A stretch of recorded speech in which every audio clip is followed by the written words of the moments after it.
Hello friends, मग मजेत आहात ना सगळे। गुजराती पद्धतीने ढोकळा बनवूया काय। मस्त लागतो खूपच आणि सॉफ्ट सुद्धा होतो। बघू शकता तुम्ही। 1 कप तांदूळ घेतलेला आहे, अर्धा कप हरभरा डाळ घेतलेली आहे, अर्धा कप तुरीची डाळ घेतलेली आहे, 2 चमचे उडीद डाळ घालायची आहे। सगळं स्वच्छ धुवून घेतलेलं आहे 2 वेळा आणि हे 1 तासांसाठी भिजवून ठेवायचं आहे। 1 तास झालेला आहे। आता सगळं पाणी काढून मिक्सरच्या भांड्यात घालून घ्यायचं आहे आणि थोडं थोडं पाणी घालून फिरवून घ्यायचं याला। बघू शकता किती सॉफ्ट झालेलं आहे पीठ। आता हे 4-5 तासांसाठी झाकून ठेवायचं आहे।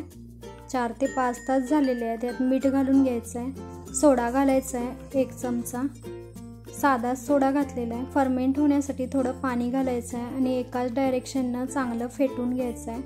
हळद घालायची आहे 1/2 चमचा। पीठ थोडं घट्ट वाटत आहे, अर्धी वाटी पाणी घालायचं आहे आणि चांगलं मिक्स करून घ्यायचं आहे। एकाच डायरेक्शननं चांगलं फेटून घेतलेलं आहे। कन्सिस्टन्सी बघू शकता तुम्ही, जाळी सुद्धा पडत आहे पिठाला।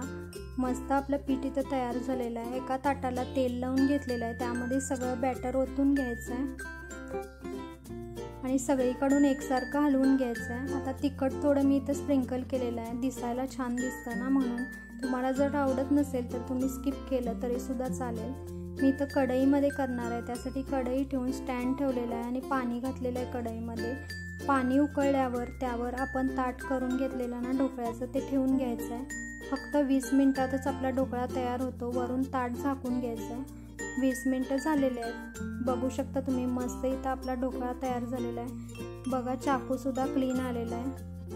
ढोकळ्याला आता लगेचच आपण कट करून घेणार आहोत। तुम्हाला हवा तसा आकाराने तुम्ही कट करू शकता।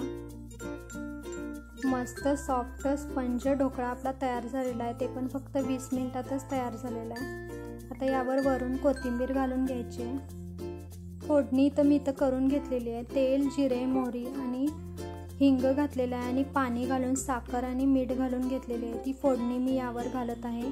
मिरच्यासुद्धा 2 मी घातल्या होत्या। फोडणी मी बऱ्याच वेळा व्हिडिओमध्ये दाखवलेली आहे, त्यामुळे यात दाखवलेली नाही आहे। तशी फोडणी मस्त घालून घ्यायची सगळीकडून पसरून। हे आंबट गोड छान लागते फोडणी। आता मी एक कट करून सुद्धा इथं दाखवत आहे।